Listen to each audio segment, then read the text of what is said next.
Alright, so I hear Schoolboy Q, he's not allowed to do his tour in Canada.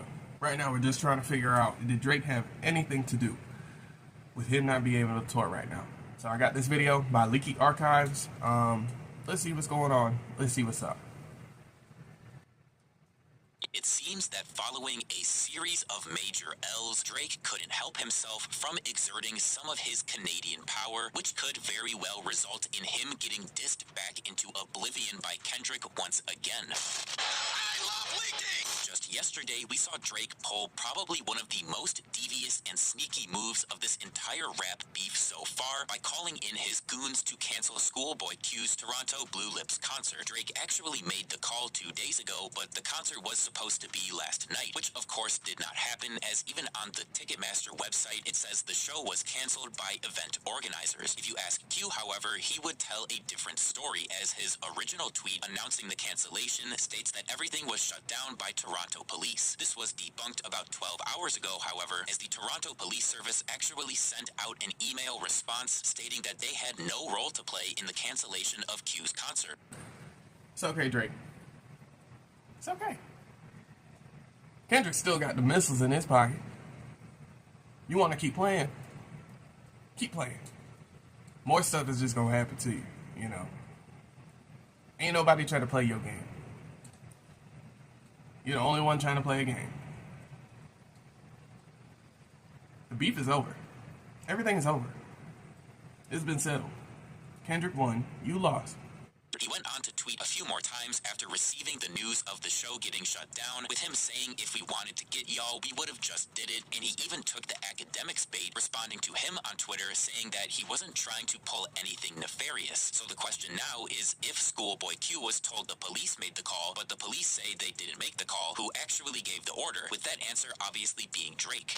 You see, this Q concert was being held at the History Music venue in Toronto, which opened pretty recently on November 7th of 2021 and was the product of collaboration between Drake and Live Nation. The venue capacity is only 2,500 people, so it's really quite small compared to something like the Kia Forum, where the pop-out show was held with a nearly 18,000 fan capacity. Regardless of venue size, I think it's very obvious that the call to cancel Q's show was made by Drake, probably solely due to him performing on stage with Kendrick at the pop-out concert recently.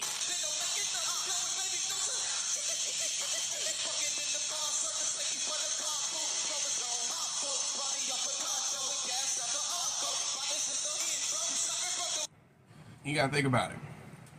If Drake is doing this in public, for everybody to see, he's doing all this crazy stuff, canceling people's stuff, you know, making sure people don't get this, making sure people don't get that, just outwardly, then what in the world does he do behind closed doors? Do we even want to know? Is it worse? I think just being signed to TDE wouldn't have been an issue, but in Drake's eyes, Q getting up on stage with the enemy essentially also made him part of the enemy, which is why Drake decided to fire some shots back by canceling the show. I think this is in some way Drake trying to maintain what small footholding he has left territory-wise, as up until now, it seems like it's literally just Toronto that is genuinely still on his side, especially following the Rick Ross club fight.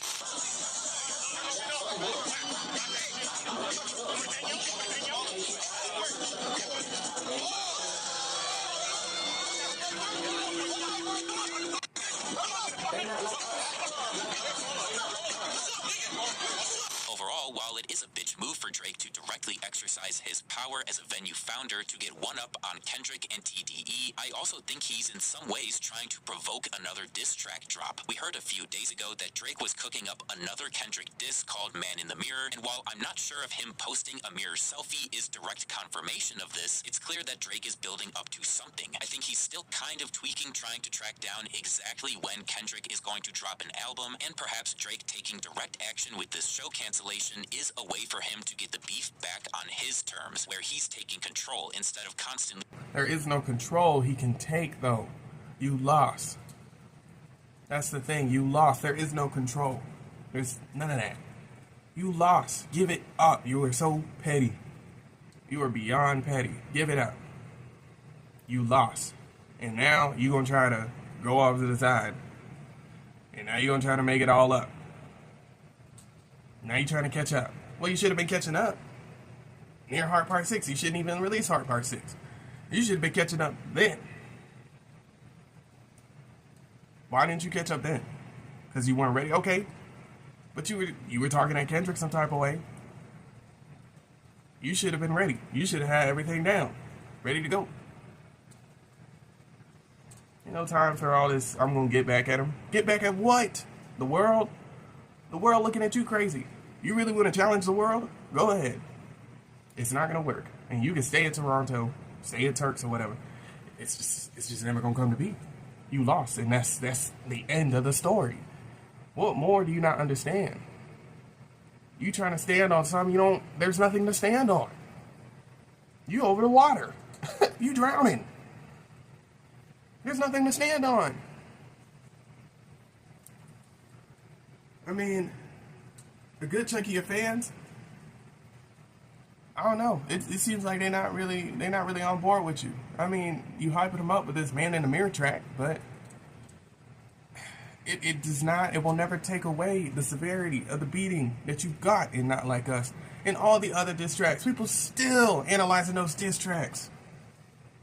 They still trying to break down everything, and they still don't understand the depth of what Kendrick was talking about in each sentence, each stanza. People still are trying to dig deep to see what he's even referring to. You still got people still catching up, reacting to the 616 in LA diss tracks.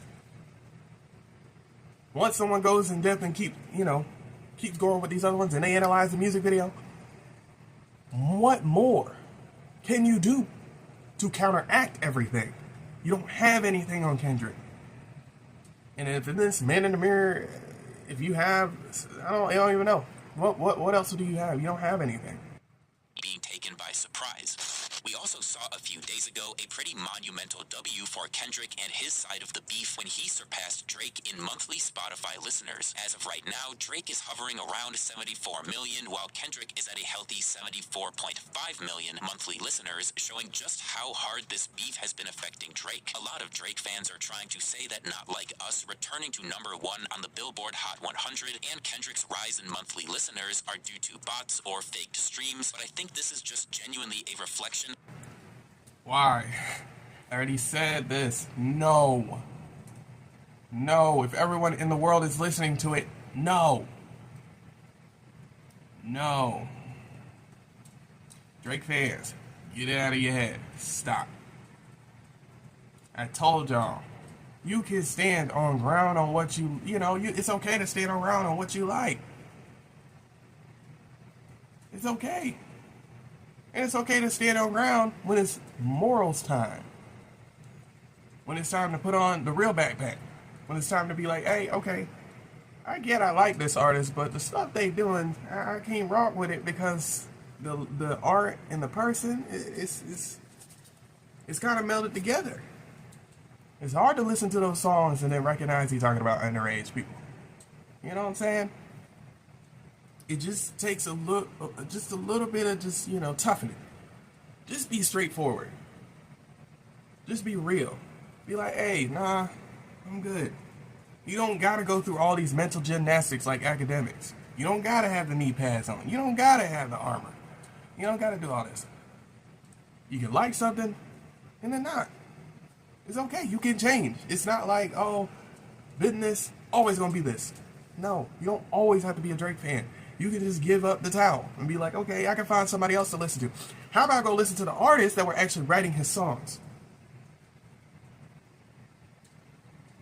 There's your Drake right there. It's just a different voice. Probably even a better voice and better inflections and just better personality altogether.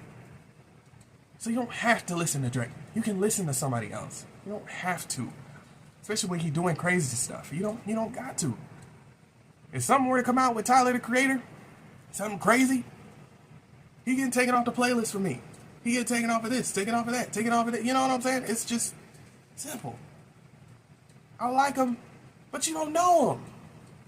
So it should be, okay, he doing crazy stuff. Nah, I gotta swing out. I'm gonna find somebody else who make the same stuff. Who we collide with? I'll go over there. See what they got going. It's so easy. You can find other artists. You gotta open up your space. Y'all commend Drake on giving artists platforms. Okay, open up your mind to other artists.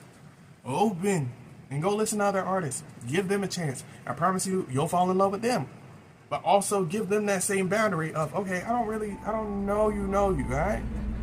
It's the same thing. We just keeping it real. Keep it.